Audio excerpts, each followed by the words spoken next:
Why do you think that, look, you and I, so this particular officer, we've got a laundry list of things that we could go through. I'm not going to take your time doing that, but there are sort of other kind of indicators of misconduct or malfeasance. Can you talk about any of those, like some of the history of McGillis, or what you know about the guy? Sure. So I can't get in too much to the specifics just because there's a lot of other attorneys that have much more knowledge on it than I do. They have the Sure. firsthand experience. I wasn't the attorney on a lot of these cases, but from my understanding, there are, I mean, just about the entire defense bar knows McGillis's name. There have been multiple issues that have come up over the years with his behavior, how he conducts himself, how he treats people. And, I think it's up until, this video came out. I mean, he's never really had to face any kind of public scrutiny. And so I'm thankful for outlets like The Guardian who covered this. I Yeah. think they did a great job describing what happened and also describing who my client is. But I think that the important thing is that his conduct, McGillis's conduct, is finally getting out there for people to see. And there's got to be accountability here. And I don't think there's going to be. And I say that because I see how Phoenix Police Department is now doubling down and defending him. They actually released a YouTube video about 2 hours ago, Rob. And it was a video of the body cam footage spliced together, similar to what The Guardian did, with their own commentary. And in that video, they say some pretty similar things to their written statement, accusing my client of committing crimes and whatnot. But I think it's very telling that video was deleted about 35, 40 minutes after it was posted. It hasn't come up since. I would only hazard to guess that maybe they realize how stupid it was posting that, Yeah. because I think it opens them up to civil liability for defamation specifically. But I'll let the civil attorneys handle that. Yeah. Yeah. That's outside of my wheelhouse also. So the Phoenix Police Department, they also, so you're right. They put this YouTube video up, and the Phoenix police they've been doing, actually, I think, a better job of managing their public relations. I commented on this last week. Now they are doing sort of these rapid response videos. If you follow the Phoenix Police Department on Facebook, you'll see them. They get these out quickly. Anytime that there's a critical incident, boom, they put out these sort of, it's essentially propaganda. It's their version of the It events. really is. Yeah, I mean, I'll just call it what it is. It's pure, police propaganda. Another commenter on this show calls it copaganda, which I think is hilarious. I like that. Yeah, it's pretty clever.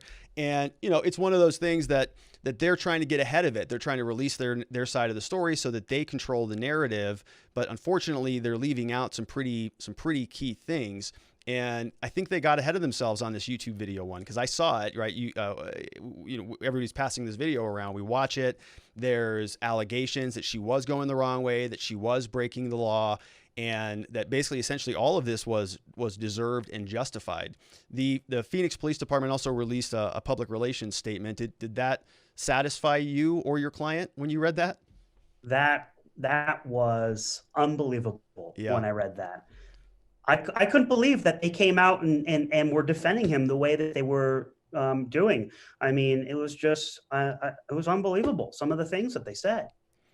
Yeah, they're really. It seems to me like they're really circling the wagons on this thing, And this is pretty typical. This is why we started this entire show, right? Anytime law enforcement comes under the gun, they circle up. Politicians, line up behind them.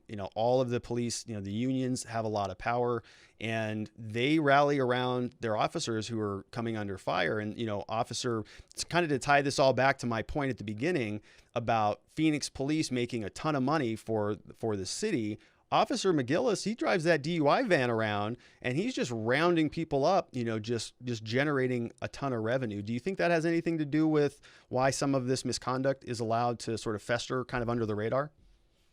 Sorry, you cut out there. What was your question, Rob? So my question was, I'm kind of trying to understand some of the motivations. Why do why do these officers, why are they allowed to continue to exist? Is it a financial thing? At the start of the show, I was talking about, officers generating significant revenue for the city, and that's sort of why there's a financial incentive to keep them around. Any thoughts on kind of this cultural problem, or why this stuff is allowed to sort of simmer under the radar as long as it has?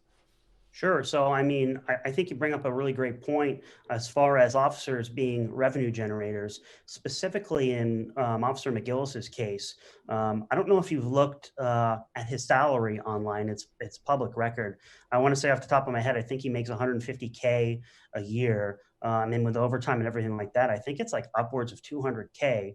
And I'm not saying that because I think officers shouldn't make that. Personally, I think we underpay officers. I think they're undertrained and they're underpaid. And so I want to make that clear. But I think that for McGillis probably stops the most people out of any officer in Phoenix when it comes to DUIs. He's a phlebotomist as well. He's on just about every Phoenix DUI case that I have. So he is bringing in a lot of money for Phoenix. And I mean, he's definitely out there working. And so I would hope that that's not the reason why these officers go about protecting him, because it comes down to money, because policing shouldn't come down to money. It should have the goal of protecting society. It shouldn't be about money. But of course, here we are in 2020, and, money makes the world go around. But I think there are a lot of other issues out there. I mean, you've got this whole concept of a thin blue line. And officers always have to have each other's backs. And you see this often, where if there's an officer that speaks out against another officer for how that officer behaved, that officer who speaks out is ostracized and loses their job. So I'm sure you can also vouch for this, Rob. I mean, I've had several officers that have contacted me on this case now. I've had at least 4, and they said, "Hey, James, I saw that footage. That's horrendous. That cop needs to be charged with assault." I had 4 officers specifically call me and tell me this guy needs to get fired. But those officers will never, ever say that out loud, because they'll lose respect from other officers, or they'll lose their job, and that's their livelihood, and they're afraid.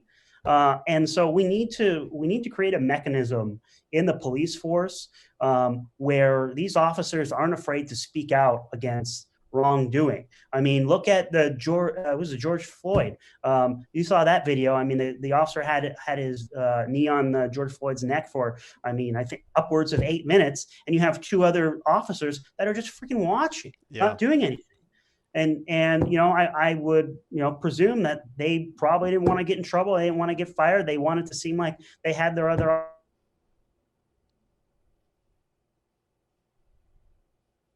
issue, would know, hey, this isn't right. Yeah, it is a disturbing thing, or the other reason is because that's just what they do. That's just business as usual. That's normal operating procedures, and they're used to doing that. So, why would they stop their fellow officer from having their knee on somebody's neck if that's okay, according to their sort of internal code on how these things work. And you're right. We talk about this stuff all the time. Cops are always just standing there watching each other. And this is why I have a problem with that, a few bad apples argument. Which I agree. I'm with you. I am not somebody who thinks that every single cop is bad. There is, there is that contingent of defense lawyers. There's that contingent of society that we need to defund all police, and every single, cop is a pig, and they all need to lose their jobs or worse.